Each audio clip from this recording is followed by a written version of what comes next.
जी हाँ, नमस्कार। आपका हमारे इस चैनल पर हार्दिक स्वागत है। उत्तर प्रदेश विधानसभा चुनाव से संबंधित तीन बड़ी एजेंसियों का ओपिनियन पोल आपके सामने प्रकट कर रहे हैं कि किस पार्टी को कितनी सीट आते हुए दिखाया है। ध्यान से इस वीडियो को शुरू से अंत तक देखिएगा। कमेंट करके जरूर बताइएगा आपको क्या लगता है कि यूपी में आपके अनुसार किस पार्टी की सरकार बनने जा रही है। कॉमेंट बॉक्स में अपनी राय अवश्य रखिएगा। तो सबसे पहले हम बात करते हैं इंडिया टीवी की। इंडिया टीवी ने ताज़ा ओपिनियन पोल जारी किया, जिसमें उन्होंने पश्चिमी यूपी की जो 97 सीटों में से आपको बता दें कि बीजेपी को 59, सपा गठबंधन को 37 और एक बीएसपी को सीट आते हुए दिखाया है। यानी पश्चिमी यूपी में बीजेपी को बढ़त बनाते हुए दिखाया है, लेकिन 2017 की तुलना में कम सीटें बीजेपी को आ रही है, जिससे उनको 23 सीटों का नुकसान हो रहा है। तो आप देख सकते हैं पश्चिमी यूपी का। अब बारी आती है रोहिलखंड की 52 सीटों का, जिसमें बीजेपी को 22, सपा को 29। यानी इस जोन में समाजवादी पार्टी का गठबंधन हावी है और बीजेपी से 7 सीट ज़्यादा जो है लेते हुए समाजवादी पार्टी गठबंधन देखने को मिल रही है। तो आप देख सकते हैं कि बीजेपी 22, सपा गठबंधन 29 और एक पर कांग्रेस जो है ओपिनियन पोल के तौर पर देखी जा रही है। वहीं बात करें अवध की 111 सीटों की, तो बीजेपी को 68 सीटें आते हुए दिखाया है, समाजवादी पार्टी गठबंधन को 42, कांग्रेस को 1। यानी जो टफ फाइट देखने को मिल रही थी अवध में, कहीं ना कहीं जो 26 सीटों से बीजेपी आगे है। और आपको ये बता दें कि जो जोन बनाए गए हैं, विभिन्न चैनल जो है अपने मुताबिक उत्तर प्रदेश के अलग अलग भाग बांटे गए हैं और उसी के आधार पर अपना ओपिनियन पोल जारी कर रहे हैं। यदि सीएम पसंद की जो पसंदीदा के तौर पर जो लोगों की राय ली है इस चैनल ने, उसके अनुसार 38.42% योगी आदित्यनाथ, 31.51%, अखिलेश 12.51%, बीएसपी और 8.30% प्रियंका गांधी को चुना है। तो अवध के बाद आती है बुंदेलखंड की 19, जिसमें बीजेपी को 17, समाजवादी पार्टी को 2। तो आप देख सकते हैं कि बुंदेलखंड में भी बीजेपी को आगे बढ़ता हुआ दिखाया है इंडिया टीवी ने। यदि पूर्वांचल की 124 सीटों की बात करें तो बीजेपी 66, समाजवादी पार्टी गठबंधन 51, बीएसपी 2, कांग्रेस 3 और अन्य 2 सीटों पर आगे है। यानी पूर्वांचल का जो एरिया है बीजेपी अब भी पकड़ बनाए हुए हैं।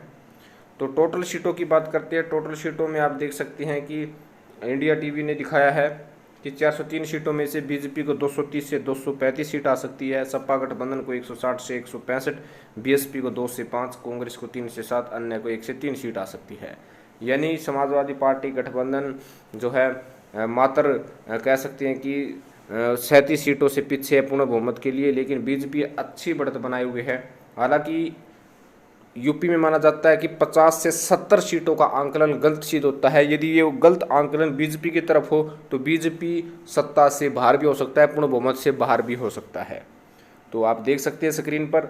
आपको ये भी बता दें कि 2017 का जो विधानसभा चुनाव यूपी में हुआ था उसका ओपिनियन पोल 100% गलत साबित हुआ था, और अब की बार भी ऐसा माहौल बनने से संबंधित खबर आ रही है।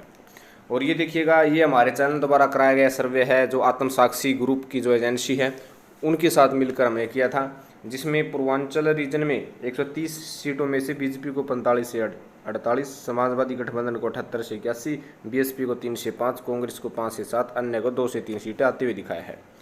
पश्चिमी यूपी की बात करते हैं तो 136 सीटों में से बीजेपी को 30 से 32 और समाजवादी पार्टी को 89 से 91, बीएसपी को 5 से 6, कांग्रेस को 4 से 5 और अन्य को 2 से 3।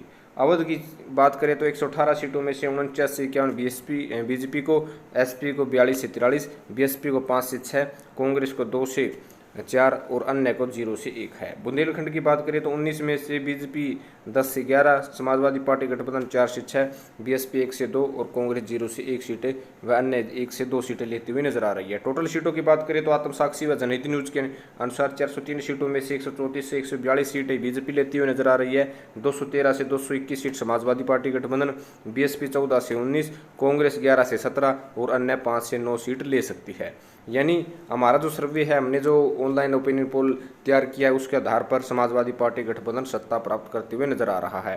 अब तीसरी एजेंसी की बारी, लेकिन उससे पहले हम मुद्दों की बात करें। एम्प्लॉयमेंट का मुद्दा 21%, रूरल डेवलपमेंट ग्रामीण विकास का मुद्दा 8% और नए कृषि कानून का मुद्दा 25% और महंगाई का मुद्दा 17%, कोविड मिसमैनेजमेंट का मुद्दा 6%, हेल्थ का मुद्दा 5% जो है, पावर इलेक्ट्रिकल बिल्स का यानी बिजली बिल का 7% और औद्योगिक विकास का 6% और वुमेन सेफ्टी का 3% और धर्म का आधार पर 2% मुद्दा जो है बताया गया है। अब तीसरी एजेंसी की बारी आती है जो आ रिपब्लिक भारत है। हालांकि कुछ लोग इसे गोदी मीडिया का नाम भी दिया जा रहा है कुछ लोगों के द्वारा, लेकिन इन्होंने अपना ओपिनियन पोल जारी किया है। इसके अनुसार पूर्वांचल को जो है बीजेपी को 73 से 93, सपा गठबंधन को 32 से 48, बीएसपी को 4 से 6, कांग्रेस को 0 से 2। अवध के क्षेत्र की बात करते हैं तो अवध के क्षेत्र में आप देख सकते हैं कि 76 से 88 सीट जो है बीजेपी को, 30 से 38 सीट समाजवादी पार्टी गठबंधन को, बीएसपी को 0 से 2, कांग्रेस को 0 से 3 और अन्य को 0 से 1 है। पश्चिमी यूपी की बात करें तो 75 से 87 बीजेपी गठबंधन को, 40 से 52 सपा गठबंधन को, 4 से 6 बीएसपी को, 1 से 5 कांग्रेस को, 0 से 1 अन्य को। बुंदेलखंड की बात करें तो बीजेपी गठबंधन को 14 से 18, सपा को 1 से 2, बीएसपी गठबंधन ओनली बीएसपी को 0 से 2, कांग्रेस को 1 से 3 और अन्य को 0 से 1 है। कुल सीटों की बारी आती है तो बीजेपी को आते हुए इस चैनल ने दिखाया कि 252 से 272, सपा गठबंधन को 111 से 131, बीएसपी गठबंधन को 8 से 16 और कांग्रेस को 3 से 9 सीट आते हुए दिखाया है और अन्य को 0 से 4। यानी इस चैनल ने दिखाया है कि बीजेपी को बम्पर सीटें आ रही है। फिर से एक तरफा जो है रिपब्लिक के अनुसार उत्तर प्रदेश में बीजेपी की सरकार बन रही है। यदि हम बात करें कि घटते बढ़ते क्रम का, इस चैनल ने यह भी बताया है कि यदि मौजूदा स्थिति जो इसका ओपिनियन पोल है इस चैनल का, उसमें 252 से 272 है। अगर 2% वोटों की कमी आ जाती है तो 235 से 255 सीटें आ सकती है। 4% की कमी आती है तो 205 से 215 सीटें बीजेपी को मिल सकती है। अगर 2% की बढ़त हो जाती है तो 302 से 314 सीटें मिल सकती है। समाजवादी पार्टी की मौजूदा स्थिति के अनुसार इस चैनल ने 111 से 131 सीट आते हुए दिखाया है।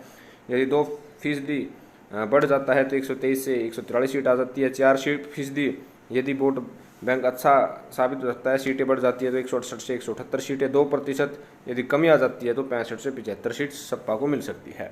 तो इन तीनों एजेंसियों के ओपिनियन पोल में से किस एजेंसी का ओपिनियन पोल आपको अच्छा लगा, कमेंट करिए, चैनल को सब्सक्राइब करिए, कमेंट करके जरूर बताइएगा आपका मन क्या कहता है, किसकी बनेगी यूपी में सरकार। धन्यवाद।